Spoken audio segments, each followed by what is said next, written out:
प्यारे बच्चों, आइए अब हम चलते हैं वैद्युत सेलों के संयोजन पर। इसमें भी श्रेणी क्रम संयोजन, समांतर क्रम संयोजन और मिश्रित क्रम संयोजन को आपको जो है कि पढ़ना है।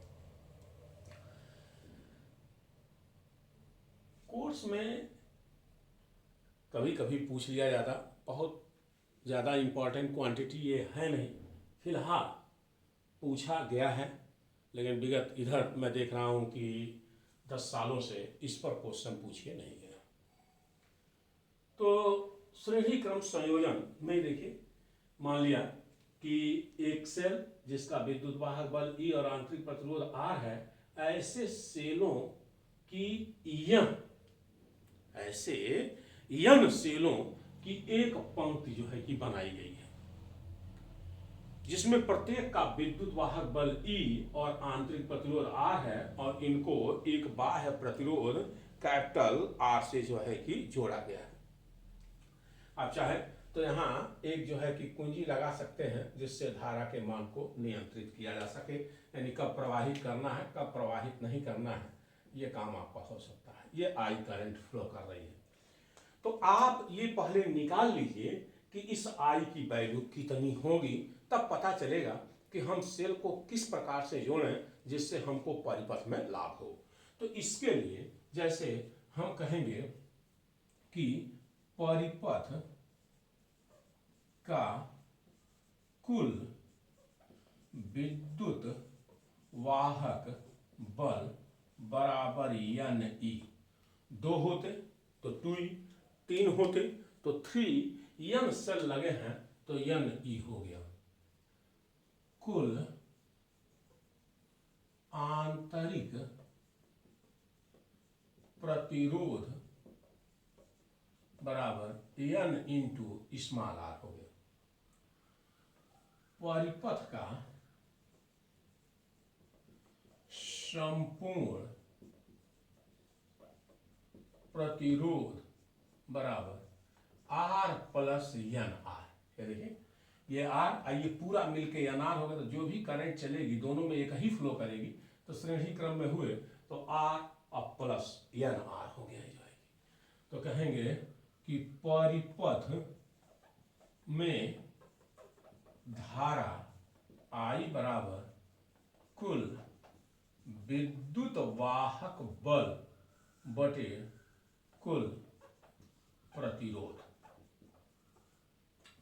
I इक्वल टू कुल विद्युत वाहक बल NE है आपका, और कुल प्रतिरोध R प्लस NR है। यह इक्वेशन 1 हो गया। और यह परिपथ में बहने वाली कुल धारा जो है कि निकल करके हमारी आ गई कि I equal to NE upon R plus NR। यह है ना। फिर देखिए, पहला पॉइंट ये कि यदि R ग्रेटर देन NR, मतलब कहने का ये कि जो ये बाह्य प्रतिरोध है वो सेलों के संपूर्ण आंतरिक प्रतिरोध से काफी ज्यादा है, तो इस NR को नेगलेक्ट कर दीजिए। तो समीकरण 1 से I बराबर NE बाई R, तो I equal to N into E by R, E by R धारा होगी, यानी I equal to N into एक सेल की धारा, यानी परिपथ में बहने वाली जो हमारी धारा है वह एक सेल की धारा की n गुनी है इस कंडीशन में। अब आइए दूसरे पे चलते हैं कि यदि NR greater than capital R हो जाए, जो सेलों का आंतरिक प्रतिरोध है वो बाह्य प्रतिरोध से अगर ज्यादा हुआ, तब E इक्वल टू 1, तब ऐसे कंडीशन में I equal to NE by NR, ये कटेगा, I बराबर E बाई R, I बराबर एक सेल की धारा। यानी परिपथ में तब बहने वाली जो धारा होगी एक सेल की धारा के बराबर होगी।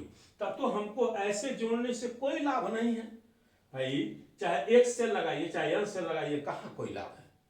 परिपथ में बहने वाली जो धारा है वह एक सेल की धारा के बराबर है, यानी श्रेणी क्रम संयोजन है। तो आप ऐसा कैसे कीजिए ना कि जो बाह्य प्रतिरोध है उस बाह्य प्रतिरोध का मान लगे सेल में लगे सेलों के सॉरी परिपथ में लगे सेलों के आंतरिक प्रतिरोधों से अधिक हो। जब उससे काफी ज्यादा होगा तो ऐसे कंडीशन में परिपथ में बहने वाली धारा एक सेल के धारा की n गुनी जो है कि होगी। तो अगर सेलों को श्रेणी क्रम संयोजन किया गया है तो हमारा कुल कंडीशन निकल करके आया कि परिपथ में जोड़ना तब लाभदायक है जब बाह्य प्रतिरोध सेलों के आंतरिक प्रतिरोध से ज्यादा हो।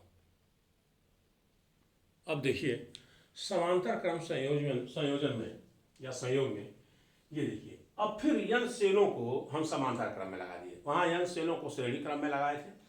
काम वही है, विद्युत वाहक बल E है, आंतरिक प्रतिरोध सबका जो है कि R है, बाह्य प्रतिरोध R है। अब यहां ध्यान रखिएगा, आप जानते हैं ये सब के सब इन्हीं दो टर्मिनलों से जुड़े हैं। तो परिपथ का विद्युत वाहक बल बराबर केवल E होगा, यही ध्यान रखना आपको। अब आइए, यदि सेलों के आंतरिक प्रतिरोध का तुल्यमान R डैश हो तब 1/R डैश बराबर 1/R plus dot dot dot n times. तो 1/R डैश बराबर n by R, R dash बराबर R बाई n। परिपथ का कुल प्रतिरोध बराबर R plus R by n। परिपथ में धारा I बराबर कुल विद्युत वाहक बल बटे कुल प्रतिरोध I बराबर E/R plus R by n। यह हो गया। अब चाहे तो इसको सरल कर लीजिए, तो I equal to n E/n R plus R, ये हो गया। ये कर दीजिए। अब कंडीशन देखिए, पहला कंडीशन ये कि यदि R greater than R by n, ये देखिए, तो ये n इधर होगा, n R greater than R हो जाएगा। तो ऐसे कंडीशन में I equal to n E/n R, ये कटेगा, E बाई R बराबर एक शेल की धारा, और दूसरा उल्टा R by n greater than capital R, यानी n इधर चला जाएगा तो R greater then n R हो जाएगा।